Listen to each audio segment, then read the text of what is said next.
As a confidant and coach to business leaders, I know a lot of people who are rich and miserable, and those on the opposite side of the spectrum.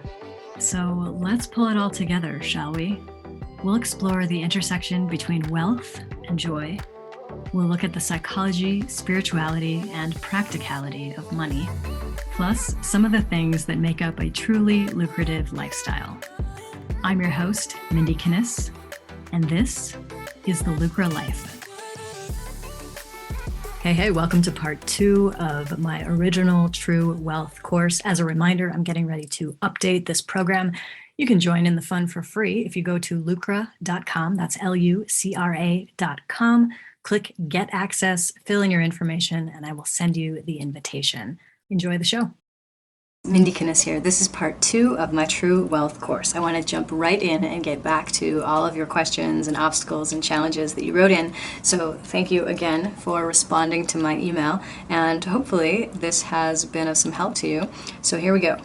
Sandra says, I find myself looking for a familiar job in order to make ends meet, yet I wonder if there's a new path out there for me. First and foremost, I would say if you have that curiosity or that desire, I would follow it. There's always a reason that we have those nudges from the universe. So maybe not, but definitely something to look into and check it out. She goes on to say, I have many talents and skills, but I've never been good at selling myself or focusing on the business aspects. I also currently don't have any funds to start a new business as I'm barely supporting myself. My biggest challenge or obstacle to building true wealth is how to do it realistically, or how do I realistically move forward with such an idea of pursuing a more soul-satisfying direction. Well, I certainly love that idea of soul satisfying. I think that no matter what you're up to and what you're doing, it should be satisfying to your soul. If you're not in a position like that, definitely seek out something else. The thing about thinking about starting a new business without having a lot of funds, it doesn't take that much money to start a business. Now, let me be very, very clear. Starting a business is an investment, sometimes of money, definitely of time, and definitely of energy. And there's no guarantee. There's nobody out there who's financing you to start your business, and so you don't know necessarily. There is a risk, and you should do a risk analysis before you start any business. In addition, it doesn't make money right away, oftentimes. Of course, there are those that you'll read about that have skyrocketed to great success, and that's awesome, but that's certainly not the normal route. I've been in business for 10 years, and it's only been less than half of those years that I've really, really dialed it in and gotten profitable. So it's not something that, like, if you're barely supporting yourself right now, starting a new business is not going to be your savior. I want that to be really, really clear. So I do recommend going back to part 1 and doing that worksheet with 3 columns and figuring out what might be more soul satisfying to you, and then seeing what's out there in that field. So I hope that helps, Sandra. Mary said, I have a bad habit of not trusting in myself enough. Ooh, that is a big one, because that's not just going to influence your business. That's going to influence everything. Everything in your decisions about relationships, everything about life. If you don't trust yourself, that's like the primary thing. So I would start by getting clear about the fact that if you're heart-centered, if you're heart-focused, that you can trust in, because that doesn't have fear or doubt or insecurity or all that other negative stuff that resides up here in the head. So I would focus on, Mary, if you are seeking to trust yourself more, is work on getting out of your head and back into your heart. Hannah says, or Hannah, not sure how you pronounce that, I created my own obstacle to building true wealth by staying invisible to a certain degree. I am a heart-centered healer, an MD, homeopath, and energy healer, and hold space for meditation groups. Well, there's no better time than now to start putting yourself out there. That may seem a little bit scary or a little bit intense, but that's how you can start that. They say that the best time to plant a tree was, 20 or 30 or 40 years ago. But the second best time is today. If you haven't done it yet, do it now. So look at what is making you want to stay invisible, and see if you can rewire those circuits in your brain, and use your own tools. You're an MD, you're a homeopath, and energy healing. Like, you have a lot of of stuff in your tool belt. So, and I know that it's always harder to do it on yourself than others, but either do it on yourself or seek out other people in your community that can help you get through some of those blocks and stop hiding, because you have the whole world waiting to see what you have to offer. Christine says, my number one obstacle to building true wealth is not knowing where to start. I've had so many failures in the past that now anytime I attempt something, I get a huge resistance to even try because I know I'll just get burned. Well, if you go into it with that mentality, yes, you are going to get burned, because we always, this is how our brains work, we always seek to prove ourselves correct. So you've got to wipe out that story and start with a clean, blank slate first and foremost. She then says, my inspiration tank is running low because of these past experiences, losing money, not making enough money to cover my advertising costs, always just breaking even money-wise, putting lots of time in and not feeling rewarded by it, and feeling like I'll never get ahead.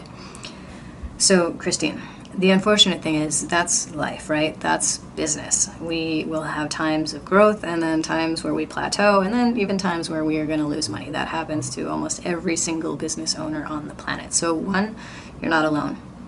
Secondarily, I would really look at what industry you're in or what market you're in, because sometimes people have a great idea, but then there's no market for it and nobody else thinks it's a great idea, essentially. So you really need to look at who are your customers, is it a marketable service or product that you're offering, and then maybe tweak the marketing as well. For me, I don't do much advertising at all. Like, for me to pay for advertising, that I don't do much of it at all. But marketing, on the other hand, everything you put out is marketing in a way. So maybe look at curbing your costs by not focusing on advertising, that is paid ads, but focusing maybe more on the marketing piece or the branding. There's a lot of different things, and without knowing your specific situation, that's about as close of an answer that I can give you, but I hope that that helps, Christine. Matt said, my business issue is attracting clients who have the ability to pay for my coaching. That's a big one, especially with coaches that I've worked with. In response, I've reduced my coaching fee to allow more people to work with me, but I wonder whether this is the correct approach. If you're asking me, I say no. That is not the correct approach. Again, it depends on who you're marketing to, what your service is, what your costs are, what your market is, where are you, a million different things that would be different for different people. But you don't want to lower the value of the service that you're offering. And I don't mean value in terms of what you're giving to them, because I'm sure that's awesome. But you should also be getting an awesome rate in return for that awesome service. So no, I don't think that reducing the coaching fee is helpful, because what that implies, unfortunately, is that it's not as good. That's just how we think. Lower price is okay. If people want low price, they go to places like Walmart or Kmart or a more discounted shopping experience. And sometimes some people think of those places as maybe not as good quality as something that's a little more high-end or a boutique type of store. For all of my coaching students, I want them to be boutique pricing. I want them to be the top of the market, because they're that good and they should be rewarded for that. So if you're having trouble attracting those type of clients, maybe you need to get really clear on who it is that you want to work with. If you want to work with, I'll give you an example. Some people say, I would like to work with vets. And I say, well, do those vets have any money to pay you? Or I'd like to work with college students. Okay, those people probably don't have as much money to pay you. So you really need to think about who your market is, who your avatar is, and go from there.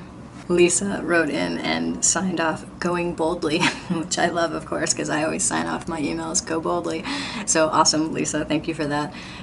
She talks about in this email, it's like somebody pulled the plug on my enthusiasm. Well, let's talk about first and foremost what enthusiasm is. The word itself, entheos, means in God or with God.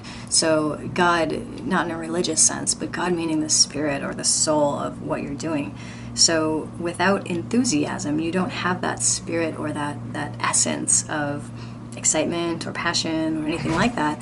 And when I see that most often, it's when somebody's not taking care of themselves. So they're all busy and wanting to do a million things and help a million people, and that's wonderful, but they're forgetting the primary person they need to help, which is themselves. So if you get your self-care on board and in alignment with a position or passion, something that you're really, really into and enjoy doing, that often can avoid burnout. And that sounds to me probably like what you're experiencing right now. Lucinda wrote, I have lost my confidence, self-esteem, success, thrive, financial drain, all this stuff. I totally get that. I've certainly been there. And you're right on. You said my obstacle is me. Yeah, ultimately, it's always ourselves. Everybody has their own breaking point, and everyone has maybe a different version of what rock bottom is for them. And Lucinda, I don't know if you've hit that or if you're there right now, but what I can tell you is that you don't have to stay there. There is light up there out of that rock bottom space, and it's literally about just getting back up again and taking the next step forward. Now, you don't have to worry about the next 58 steps. I love that Martin Luther King Jr. quote. He says, you don't need to see the whole staircase, just take the first step.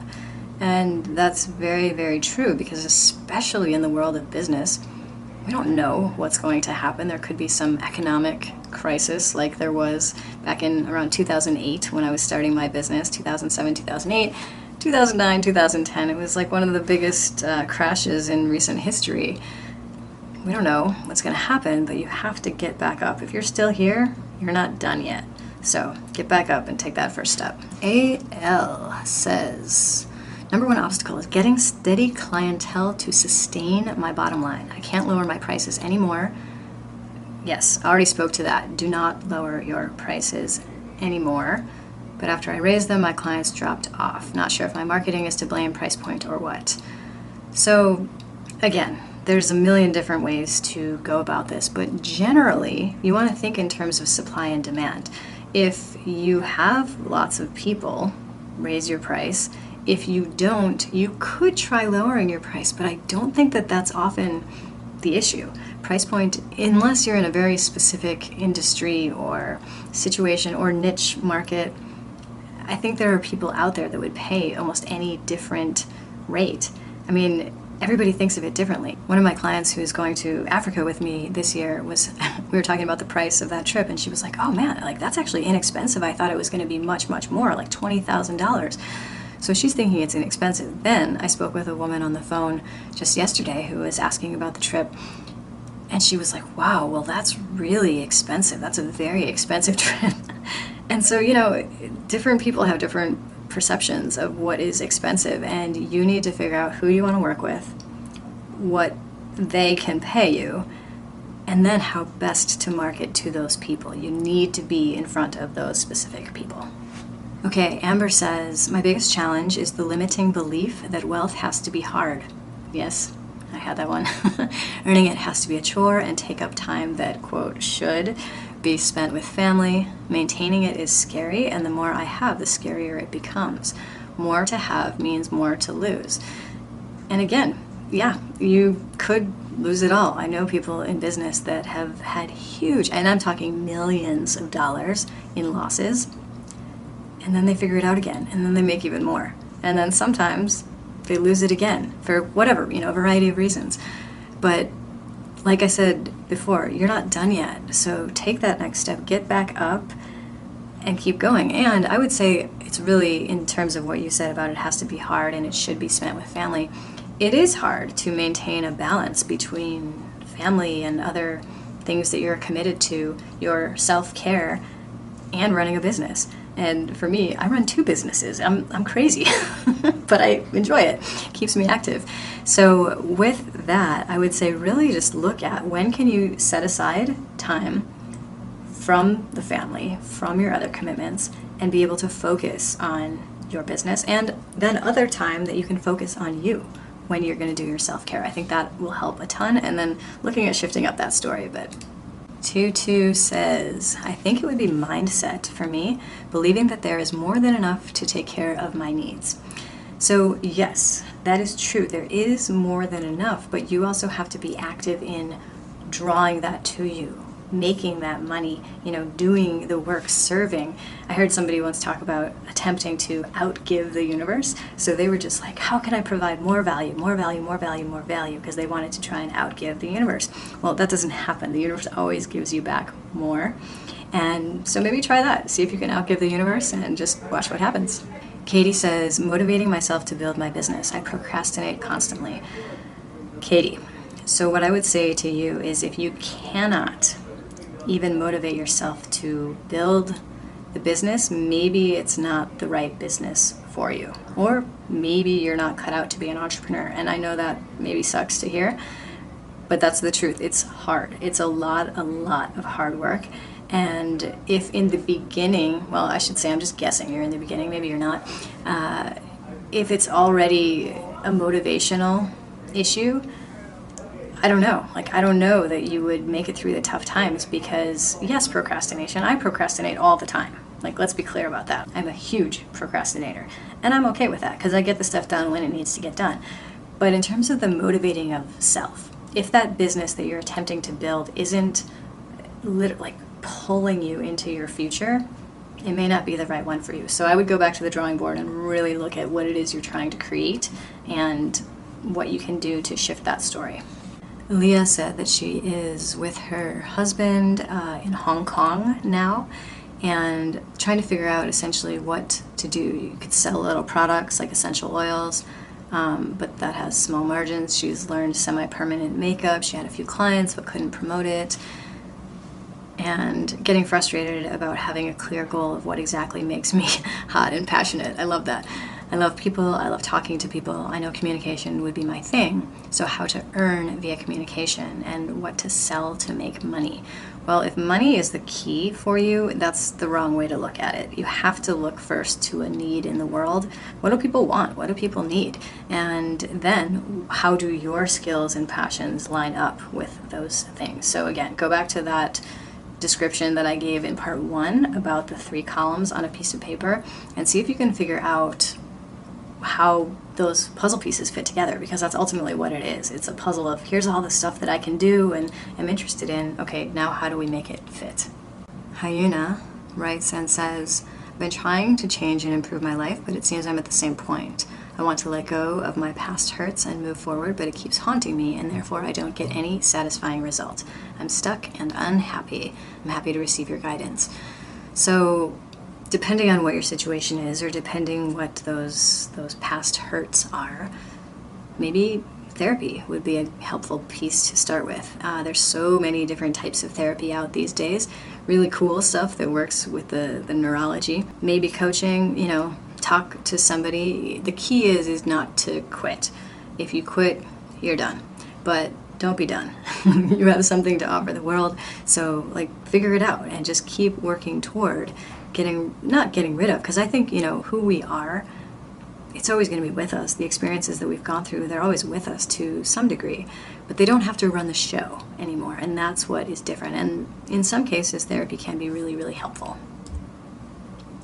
Christine says, I'm retired and have a little pension. My number one obstacle is trusting and having faith in the universe that there is enough for everyone, searching for wealth in all areas of my life. Again, Christine, I mentioned this already, but it's not just trust and faith in the universe. That's part of it. And an important part, let me be clear. But it's not the whole thing. You need to figure out what you might do, because retired these days is often still young, is often still full of life. And so look at what you can do and what you can offer the world, what you can offer the universe, and then the universe will give back accordingly. Pat writes, I've been inspired to develop a reflexology business. However, I have difficulty marketing myself. Perhaps it relates to my lack of self-worth. So marketing is an interesting thing. There's always more to learn about it. And if you have a little bit of money, you can also get help. You can hire somebody to help you do marketing. There are plenty of marketing experts out there. But the thing about the lack of self-worth, no amount of marketing is going to fix that. You could market forever and that won't help. You might even have more money, but if you still feel a lack of self-worth, it's not going to mean anything. So I would start with that point, and again, go back to where those stories came from. That idea of, you're not good enough. You're not whatever enough. Who told you that? Where did that come from? And see if you can shift that into something more positive, something more powerful, in order to get yourself to move forward with reflexology. Maybe it's partnering up with someone else. Who knows? There's tons of ideas out there, so just don't give up.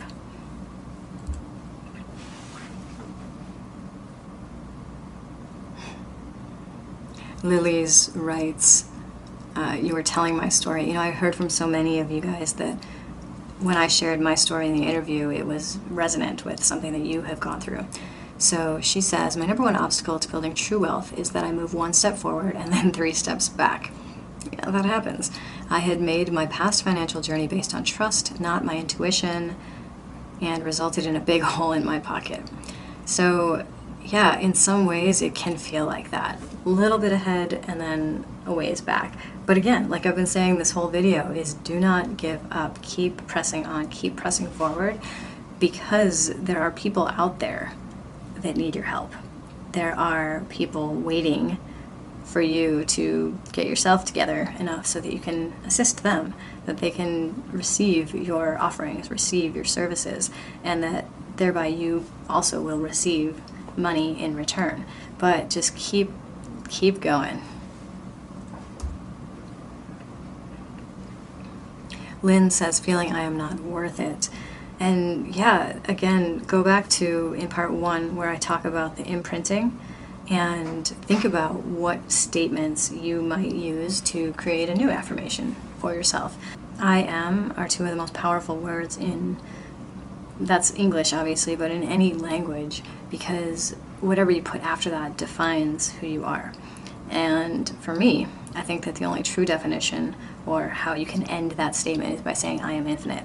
And I have a tattoo of the infinity sign to remind myself of that, because yes, I'm an entrepreneur, yes, I'm a wife, yes, I'm a woman, yes, I am a reader, yes, I am all these different things, but ultimately I'm infinite, and so are you. Anne says the number one obstacle is allowing myself to accept true wealth and believing I deserve it. As I mentioned in the previous video, a belief is just a thought that we continue to think. So if you want to shift your belief on something, you need to think a new thought. Everything starts with a thought. It goes thought to feeling to action. So your thought is, I am not worth it, I don't deserve it, whatever words that you might say. But the first step in switching that around is just say the opposite. I deserve it. I'm ready. I accept it. Let's go. And get the universe on board. Because when you are clear about the way that you want to go, the universe will rally. It is wild. The stories that I get to hear, oh my goodness. My clients have amazing, amazing stories because they get clear. They get solid. They get a plan. And then it's as if it was all planned out in advance. Things just tend to work out. I have a couple clients right now in my Encore Mastermind, and they are both planning to leave corporate America, and things are just working out for them, even better than they could have imagined. It is so fun to watch. So try that. Jessie says, I would say that scarcity is the number one thing. I never had any growing up, so I've always spent it faster than I can make it. It has gotten better since I met my husband. Now I can save a bit, though I still spend fast. I need to save more, yet get rid of the feeling of lack of income to do what I want to do. Well, there is this awesome thing called maturity, and with maturity, sometimes that gets a little bit easier. It's easy as a younger person to just say, oh, I've got all this money, cool, and spend it, or maybe if you're like me, I spent more than I had. But maturity can help some of those things calm down a little bit. And also if you put a plan into place, like the jar system that I mentioned in the interview with Andy, then you can only spend what you have in that category to spend. So that helps, at least for me. You have to have a little bit of self-discipline, but with all the chaos and hassle that I went through, I was ready to be disciplined. I was ready to be like, all right, enough, we're done. So I would suggest trying that and seeing if you can just pull from those different categories based on what you have in them, not based on anything you want at the moment. Katie says, making money is a big challenge for me. Well, I don't know what you're doing, Katie. I hope that some of the things in this course have been helpful to you in terms of figuring out how to make money. Maricela says, I want to cultivate and achieve more the idea that the mind is at service of the heart and how I can listen to and communicate with my heart. I love that. Yeah, practicing being in coherence is what that's all about. That allows you to drop out of your head into the heart space and then allows that heart to speak a little more clearly, or at least help you listen to what it's saying. When you do that, you're able to have just constant guidance from this power center of love and joy and peace, all good things, to guide you and to help and assist you through your path. Practicing taking a moment to just breathe and be with you, listening in, paying attention, focusing, all of those are going to be really helpful to you. Cariad says, I think for me the answer to your question is a deep fear of it, but I'm not sure why or even if that is specific enough. I do have wealth in my life in form of a beautiful house in the hills, etc., etc. I do have a lot of love in myself, for which I am truly grateful. It's just I struggle with money, as my parents did, who were really good at budgeting and making ends meet. One of my favorite quotes is by Anne Lindbergh, and she said, our fears are paper tigers. So they seem scary, they seem big and oppressive, but in reality, they're nothing. In reality, it's easy to bust through as if it were just paper. So recognizing that you have that fear is important. But the secondary piece of that is recognizing that fears are simply paper tigers. And what can you do to step forward through that fear? If it's just like paper, it shouldn't be that challenging. So what is that step for you? That would be what I would want to know from you, is what's that next step to step forward through that fear? Monica says, the truth is I don't know what is my number one obstacle. Maybe there are so many, that certainly happens. I think my challenge is going beyond my limiting beliefs and my current way of action. So that's true for so many people who wrote in. It was definitely true for me as well. And like I just said, those limiting beliefs, those fears, they're just paper tigers. So what is it for you that will be that step forward? And then take it. You know that phrase in that book, feel the fear and do it anyway. That's what I would say to you. Feel it and go. One final question. This is from Hannah as well. How does one earn good money through offering esoteric activities like spiritual circles, guided meditation, etc.? How does one promote energetic healing, which most people are not open to? Well, check that statement at the door, throw it out. Why do you think most people are not open to that? There are tons and tons and tons of people out there that are open to that. Those that are experience deep and profound healing. Exactly. So you have really good potential testimonials. How do you earn good money through offering those things? You know, if you would have asked me this a number of years ago, I would have said, yeah, you know, in the spiritual market, it's harder to earn money. And then I completely had to eat my words because I met somebody within the last 2 years probably who runs an astrology website. This guy is making amazing amounts of cash. They're in the six figures on a monthly basis. And I was like, wow, I didn't realize that there was that much money to be made in that kind of esoteric new age field, but there is. There are people that will pay for all kinds of different things. You just need to figure out how to get in front of those right people and ditch the story about people are not into esoteric healing or spiritual healing, because like I said, there are plenty of people that are very much into that. So you guys, I hope that this was helpful.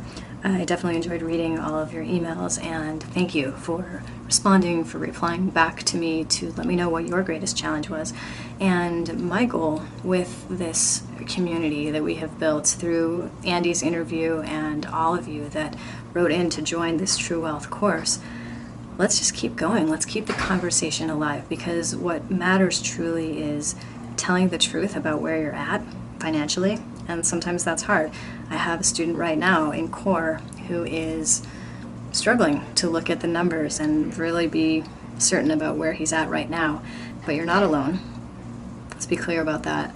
There is something more for you, and it doesn't have to be such a hard journey. It can actually be an exciting adventure. So I welcome you, or invite you, to shift yourself into that mode of thinking, like, you know what, I don't have this figured out yet. And I would say the same thing. I haven't figured it all out yet. maybe to some extent, some things that I've figured out, but certainly not everything. And you don't need to either. But know that every day there is more potential to get things sorted out. Every day there is an opportunity to feel better about your situation than you did yesterday. And every single moment provides the opportunity to make a complete change or to do something differently than you've ever done it in the past. So all of that potential is open to you. And I invite you to really, really look at your stories, look at your imprinting, and then figure out what specifically it is that lights you up so much and matches with some need in the world and is something that people will pay you for that service. And just get going, get started. Even if you don't know where to start, Google it. You have this worldwide resource at your fingertips, mostly on your phone. So just get started somehow. And I look forward to communicating with you guys much, much more. But for now, thank you so much for watching. I'm Mindy Kinnis, and I will see you soon. Ready to make your dream your reality? Let's build your business so you can do what you are here to do. I invite you to join my inner circle, the Lucra Collective, a community of like-minded entrepreneurs who got over the limiting belief that they needed to go it alone. Visit lucra.com to join today. That's LUCRA.com. Lucra, where wealth equals well-being.